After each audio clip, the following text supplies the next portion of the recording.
Hi everyone, welcome back.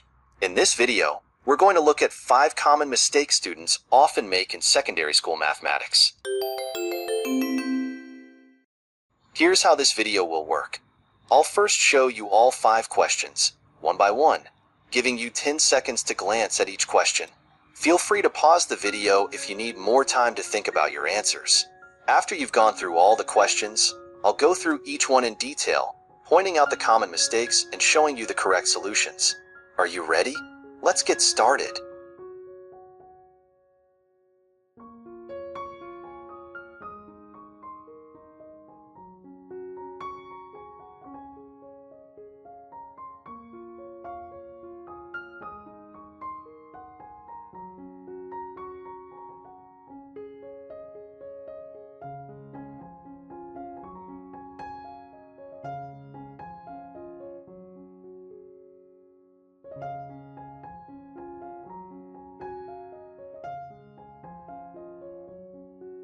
Question 1. What is the value of the square root of 4? Many students mistakenly think the answer is plus or minus 2. But here's the key point. The square root symbol refers specifically to the principal square root, which is always the non-negative value. So, while solving x squared equals 4 gives 2 solutions, x equals 2 and x equals negative 2, the square root of 4 is simply 2, not plus or minus 2. The correct answer is option A, 2. Let's move to question 2. What is the value of the square root of negative 4 times the square root of negative 9? A common mistake here is applying the property that the square root of a times the square root of b equals the square root of a times b, without checking the conditions. This property only works when both a and b are non-negative.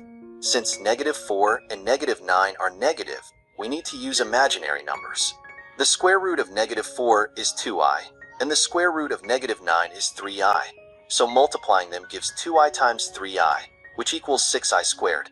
And because I squared equals negative 1, this simplifies to negative 6. The correct answer is option B, negative 6. Always be cautious and check whether the conditions for mathematical properties are satisfied. Next up is question 3. If the square root of x equals negative 1, then what is x? Here's the common mistake. Squaring both sides gives x equals negative 1 squared, which is 1, so some might think the answer is option A. But wait, there's an issue. The square root function is defined only for non-negative values of x, and it always produces a non-negative result. Therefore, the square root of x equals negative 1 has no solution. The correct answer is option D, none of the above. This question highlights how important it is to keep the domain of functions in mind when solving equations. Question 4 now. What is 2 to the power of 3, all raised to the power of 2? The common error here is thinking that 2 to the power of 3, all raised to the power of 2, equals 2 to the power of 9. Let's clarify. When you raise a power to another power, you multiply the exponents, not add them. So, 2 to the power of 3, all raised to the power of 2, equals 2 to the power of 3 times 2, which is 2 to the power of 6. The correct answer is option B. Finally, let's look at question 5. Is a minus b squared equal to a squared minus b squared?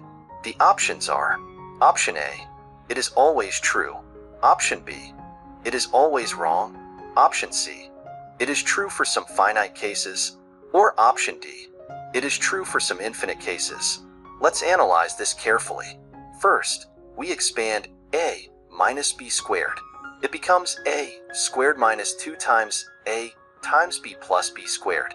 Clearly, this is not equal to a squared minus b squared in general. However, there are cases where the equation does hold true. For example, 1. If b equals 0, then both sides simplify to a squared, which is true. 2. If it equals b, then both sides simplify to 0, which is also true. Therefore, the correct answer is option D. It is true for some infinite cases. And that's it. Let's quickly recap the 5 common mistakes we discussed. Thank you so much for watching. If you found this video helpful, please like, share, and subscribe. And if you've encountered other common math mistakes, share them in the comments. I'd love to hear them. See you in the next video.